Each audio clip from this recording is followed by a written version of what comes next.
Diputado del Frade, tiene uso de la palabra. Gracias, señor presidente. El 24 de marzo de 1976 es en realidad la ejecución del miedo que tenían los grandes empresarios porque la mayoría de los trabajadores jóvenes en la Argentina se habían enamorado de la idea de la revolución. Los 30.000 desaparecidos tenían una característica: 6 de cada 10 eran obreros y trabajadores, 6 de cada 10 menores de 30 años, trabajadores jóvenes. ¿Quiénes impulsaron el baño de sangre en la Argentina? Los sectores empresariales que hoy gobiernan la Argentina. Los proyectos que se impulsaron a partir de José Alfredo Martínez de Hoz como ministro de Economía, que había sido el gerente general de Asindar, cuando el 20 de marzo de 1975 pagó $200 por cabeza a 4.000 integrantes de Fuerzas de Seguridad nacionales y provinciales para secuestrar a 200 delegados de fábrica y en el albergue de solteros de Asindar torturarlos, de los cuales hoy 68 están desaparecidos, fue una inversión para la represión y para la tortura. Cuando después, un año después, asumía como ministro de Economía, firmó lo que le había rechazado el gobierno democrático. Había pedido una autorización por un crédito de $600 millones a Asindar. El propio Martínez de Hoz, ahora como ministro de Economía, autorizaba lo que él había pedido como gerente general de Asindar. Directamente del lado del gobierno, ahora en el gobierno, en ese momento en la dictadura. En 1982, después de la Guerra de Malvinas, el 5 de julio de 1982, Domingo Felipe Cavallo, dentro del Banco Central de la República Argentina, tomó la deuda de las principales 80 empresas argentinas y las estatizó. Cavallo, Martínez de Hoz generaron que esa deuda externa de Asindar forme parte de la deuda externa de todos nosotros. 42 años después viene bien charlar sobre lo que significó el proyecto económico de la dictadura, impuesto con la picana, la tortura y la desaparición de personas. ¿Qué significaba eso? En primer lugar, liberar los puertos. En los puertos no debía haber control estatal. Por eso José Alfredo Martínez de Hoz en el año 1979 decretó que la Junta Nacional de Granos no estuviera nunca más controlando los puertos. 42 años después, la medida es la misma: desactivar los controles estatales de los puertos para que entre y salga cualquier cosa en la Argentina contemporánea. 42 años atrás, el argumento del altísimo costo argentino significaba la necesidad de meter preso a los dirigentes sindicales, a los delegados y acabar con los convenios colectivos de trabajo. 42 años después, hoy vemos la ofensiva del gobierno nacional legítimamente votado, pero que representa estos intereses empresariales, en donde el interés manifiesto, y se ve en el conflicto de Cargill, es destruir el convenio colectivo del sindicato de aceiteros. Cuando vemos quiénes fueron los que ganaron las licitaciones en las dictaduras, nos vamos a encontrar con las empresas que hoy están ganando las licitaciones. El caso más paradigmático en la provincia de Santa Fe, Shell.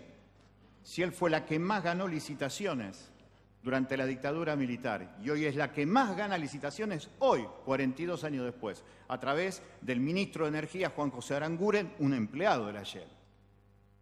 Y como consecuencia de eso, tenemos 400 trabajadores en la refinería San Lorenzo de YPF, con el destino marcado, con la carta de angustia allí en el tablero de su vida cotidiana. Los intereses de la dictadura fueron la concentración y la extranjerización de riqueza, como bien se dijo acá. Pero esa concentración y esa extranjerización de riqueza la tenemos hoy en la República Argentina y la tenemos hoy en el territorio de la provincia de Santa Fe. Los trabajadores que están en Cargill acaban de contarnos que permanentemente pasa la gendarmería por el lugar donde están ellos. ¿Qué hace la gendarmería cuidando a los trabajadores que en huelga están reclamando su derecho a volver a trabajar?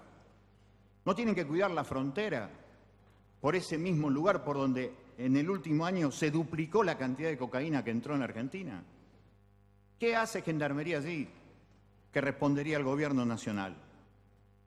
¿Por qué hay que cuidar a los trabajadores? Porque los trabajadores siempre son el enemigo para los sectores patronales. En octubre de 1977, el que armó el terrorismo de Estado en esos lugares en donde la diputada Bertero señalaba que se están marcando los lugares de la memoria en la provincia de Santa Fe, el que diagramó la burocracia del terrorismo de Estado, el que diagramó los lugares en donde se produjo la cacería, la tortura, los Auschwitz en la provincia de Santa Fe, se llamaba Ramón Genaro Díaz Besone. Ramón Genaro Díaz Besone asumió el 8 de septiembre de 1975, se fue el 12 de octubre de 1976 y asumió nada menos que Leopoldo Fortunato Galtieri.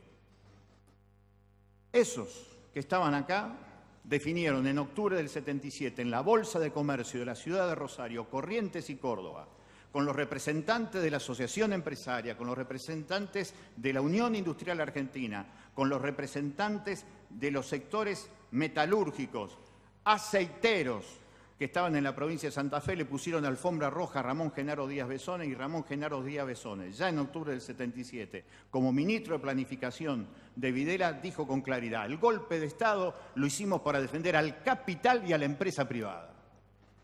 Nada de ser nacional, nada de diario sanmartiniano, defender la guita de los que tienen la guita. Hoy los que tienen la guita son los que manejan el país. Y los problemas que tenemos es porque esa matriz económica es la que hoy está manejando desde el Estado los negocios privados. El problema serio que tenemos es que 42 años después, los planes del gran capital en la Argentina se imponen con votos y no con botas, lo cual necesariamente no es solamente una cuestión de letras en el armado de las palabras, sino que nos exige a los sectores políticos populares una fenomenal madurez, una notable modestia y humildad para tratar de cómo encontrar el camino a recuperar un plan de un proyecto de igualdad en la Argentina. Termino diciendo por qué tenían que desaparecer a los pibes. Yo siempre recuerdo lo que me contaron dos torturadores. El más asesino de todos que tuvo la provincia, José Rubén Lofiego. Él solo mató a 69 personas, él solo. Torturaba, se lavaba las manos de la sangre que él mismo había vertido y se ponía a escribir los partes para el comando del segundo cuerpo de ejército. 6 veces lo entrevisté y una vez me dijo: hay algo que nunca me voy a poder olvidar. El día que matamos a una pareja de chicos. Ella tenía 15 años, formaba parte de la juventud guevarista, de la juventud que militaba dentro de lo que se conocía como el Partido Revolucionario de los Trabajadores, que tenía un brazo armado, que era el ERP, el Ejército Revolucionario del Pueblo. Y él tenía 17 años, era de la UES, de la Unión de Estudiantes Secundarios, el brazo político secundario de Montoneros, y se habían enamorado en la zona sur de Rosario, donde está el brazo seco del Saladillo, en donde hace una curva muy linda el Saladillo allí. Allí se conocieron, se empezaron a cargar mutuamente de lo que significaba ser peronista, ser revolucionario. Lo cierto es que se enamoraron, ella con 15 años, él con 17. La fiesta de la celebración del amor en ese diciembre del 75 debe haber sido fantástica, pero en abril del 76 lo secuestraron y en agosto del 76 ya estaban allí en el servicio de informaciones, en el primer piso. No habían dicho una sola palabra, no confesaron ningún contacto, porque lo que también se da es que muchísima gente de la edad más joven no dijeron nada, por eso tenemos tantas víctimas jóvenes, tantas. Y en el momento final, cuando estaban ya separados de hacía 2 semanas, el más asesino de todos, el que había participado en la represión de la resistencia peronista, el que formaba parte del batallón de inteligencia 601, al que Isabel le había ofrecido la dirigencia de la AAA, Agustín Fesset, llega y les dice por última vez: ¿qué es lo que quieren hacer? Le levantamos la venda, van a ser asesinados. Yo mismo los voy a matar. Entonces el muchacho dijo: yo quiero cantar. Los tipos le dijeron: bueno, cante. Y el tipo empezó a cantar el himno nacional. 17 años, al borde mismo de la muerte. Canta el himno nacional y lo canta como canción de amor de despedida de su compañera a quien le habían permitido ver por última vez levantándose la venda, después de la tortura, del olor de la carne chamuscada por el paso de la picana. Y lo está cantando 2, 5, 10 veces. Y los Fiegos me decían, yo no le pude meter ni siquiera un sopapo, era como que si cantaba eso, como una especie de anillo protector sobre eso. No le pude ni pegar, lo había torturado salvajemente, no le pude ni pegar, porque estaba cantando el himno. Tiene que venir el más asesino de todos, Agustín Fesset, con su pistola Magnum recién estrenada y le vuela la cabeza a los dos. La mayoría de los desaparecidos eran como esos pibes, que eran capaces de cantar como canción de amor de despedida de su compañera el himno nacional. ¿Cómo no iban a tener miedo los patrones que se creen que son los patrones de todo? ¿Cómo no van a tener miedo de esa pibada que sabe que el amor más profundo es jugarse la vida por el proyecto colectivo de este lugar cósmico que habitamos y que cohabitamos, que es del país y que es la Argentina?